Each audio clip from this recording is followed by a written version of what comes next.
Transformative facilitation is an unconventional approach to helping a group collaborate. It involves working through the purpose and objectives of the collaboration, who will participate, in what roles, what process they will use, and what resources they will require, and reviewing and revising all these elements as the work unfolds. I have written this book to provide guidance for everyone involved in such efforts: facilitators, the collaborators they are facilitating, people who initiate or sponsor such collaborations, and facilitation students and teachers. Everyone who is involved in a collaboration will benefit from understanding the theory and practice of transformative facilitation. This book builds on and goes beyond my previous ones. Solving Tough Problems and Collaborating with the Enemy explained how diverse groups, even ones that don't agree with or like or trust each other, can work together to address their most important challenges. This new book explains what facilitators need to do to support such groups. It is focused on the work of the facilitators rather than of the groups.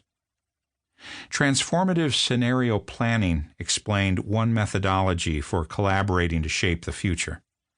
This book explains an unconventional and powerful foundational approach that facilitators can employ to help groups using any collaborative methodology, including not only transformative scenario planning, but also, for example, appreciative inquiry, emergent strategy, future search, open space technology, social laboratories, and Theory U.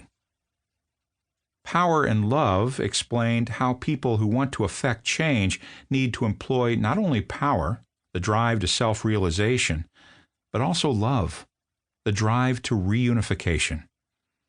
This book fills in a missing piece of this puzzle.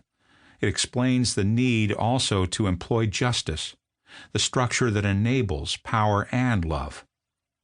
Power, love, and justice are the fundamental drives that manifest as contribution, connection, and equity.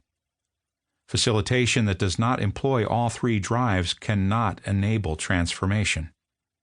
This is the red thread that runs through this whole audiobook, from its introduction in the Columbia story through to its full elaboration in the conclusion. This book does not provide specific agendas, exercises, or checklists. Many excellent texts already do this. Instead, it explains, through specific stories and the general principles derived from these, the 5 elements of the transformative approach to facilitation and the 5 pairs of outer moves and 5 inner shifts required of facilitators to be able to enact this approach. The stories I tell are of my own first-hand experiences of facilitating and the lessons I have learned from them. I have written about some of these experiences before in my books on other subjects. My focus here, however, is not on telling new stories, but on eliciting new lessons.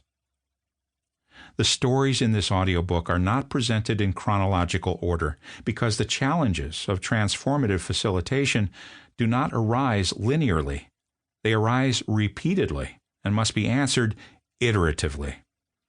Many of the stories, like the one from Columbia, are of experiences I had while I was facilitating a group for the first time, because these challenges all arise in all collaborations right from the outset and are often clearest when they first appear. My own learning has also not been linear. These challenges are not straightforward to work with, and I've had to learn many of the same lessons multiple times.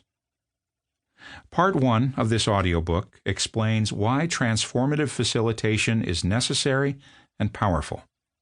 Part 2 explains how to put this approach into practice. The conclusion explains the larger contribution that transformative facilitation can make to creating a better world.